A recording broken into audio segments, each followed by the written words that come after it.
টানা দুইবারের মতো এবারও ফরচুন বরিশালের অধিনায়কত্ব পালন করবেন তামিম ইকবাল খান। তার সঙ্গে থাকতে পারেন মাহমুদুল্লাহ রিয়াদ ও মুশফিকুর রহিম। বাকি দলগুলোকে চ্যালেঞ্জ জানাতে এবার আরো বড় চমক নিয়ে আসবে বর্তমান চ্যাম্পিয়নরা। রংপুরের মতো তারাও গড়বে হাই বাজেটের স্কোয়াড। সব মিলিয়ে 2026 বিপিএল এ ফরচুন বরিশালের প্রস্তুতি নিয়ে জানবো রিপোর্টে। টানা দুইবার চ্যাম্পিয়ন হয়ে বিপিএল-এ এখন অপ্রতিরোধ্য হয়ে উঠেছে ফরচুন বরিশাল। তামিম ইকবালের নেতৃত্বে দুর্বার গতিতে এগিয়ে যাচ্ছে কীর্তনখোলা পাড়ের প্রতিনিধিরা। সেই ধারাবাহিকতা এবারও বজায় রাখতে এখন থেকেই প্রস্তুত হচ্ছে ফরচুন বরিশাল।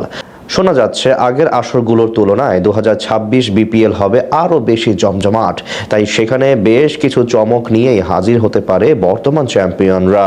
বাংলাদেশ প্রিমিয়ার লিগের দ্বাদশতম আসরের বাকি আরও প্রায় 3 মাস। চলতি বছর ডিসেম্বরে মাঠে গড়াবে এবারের মৌসুম। প্লেয়ার ড্রাফট হতে পারে অক্টোবরের দ্বিতীয় সপ্তাহে।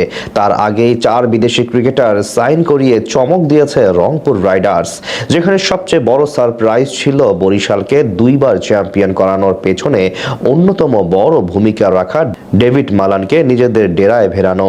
প্রতিদ্বন্দ্বী রংপুরের এমন চতুরতার মাঝে অবশ্য চুপচাপ বসে থাকবে না ফরচুন বরিশালও। দক্ষিণবঙ্গের ক্রিকেট ভক্তদের আশা তারাও শক্তিশালী স্কোয়াড নিয়েই লড়াইয়ে নামবে। আগে 2 আসরের মতো এবারও দলটার অধিনায়ক থাকবেন তামিম ইকবাল খান। তার নেতৃত্বেই ভাগ্য ঘুরেছে ফ্র্যাঞ্চাইজিটির।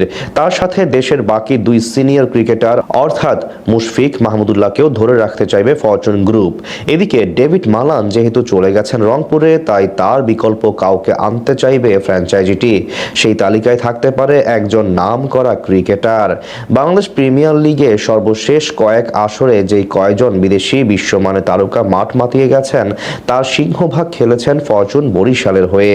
গত আসরে Shaheen Shah Afridi, Kyle Mayers, Jimmy Neesham কিংবা মোহাম্মদ নাভিদের মতো তারকাদের এনে চমকে দিয়েছিল ভক্তদের। 2026 বিপিএল এর জন্য ঠিক তেমন শক্তিশালী দল গড়ায় মনোযোগী ফ্র্যাঞ্চাইজিটি। ইতিমধ্যে ক্যারিবীয় হার্ড হিটার ব্যাটসম্যান কাইল মার্সকে বুকিং করে রেখেছে তারা। বরিশালে দুর্বার গতিতে এগিয়ে যাওয়ার পেছনে তার ভূমিকাও ছিল অনেকখানি। সেখান থেকে আরও একবার লাল কালো জার্সি পরে মাঠ মাতাতে দেখা যেতে পারে তাকে। এছাড়া একজন পাকিস্তানি স্পিড স্টার আনতে পারে বর্তমান চ্যাম্পিয়নরা। গতবার শাহিন শাহ আফ্রিদি, জাহান দাদ খান ও ফাহিম আশরাফ খেলেছিলেন তাদের হয়ে। এবারও ফাহিমের বেশ ভালো সম্ভাবনা রয়েছে তাদের হয়ে মাঠ মাতানোর।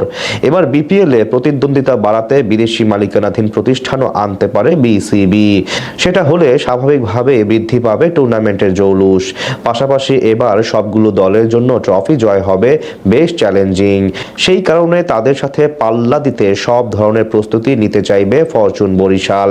তার উপরে সুখবর হিসেবে পেয়েছে 2026 বিপিএল বরিশালের মাটিতে আয়োজন করার চিন্তা করছে বাংলাদেশ ক্রিকেট বোর্ড, যেটা হলে প্রথমবারের মতো নিজেদের হোম ভেন্যুতে খেলার সুযোগ পাবে কীর্তনখোলা পাড়ের প্রতিনিধিরা।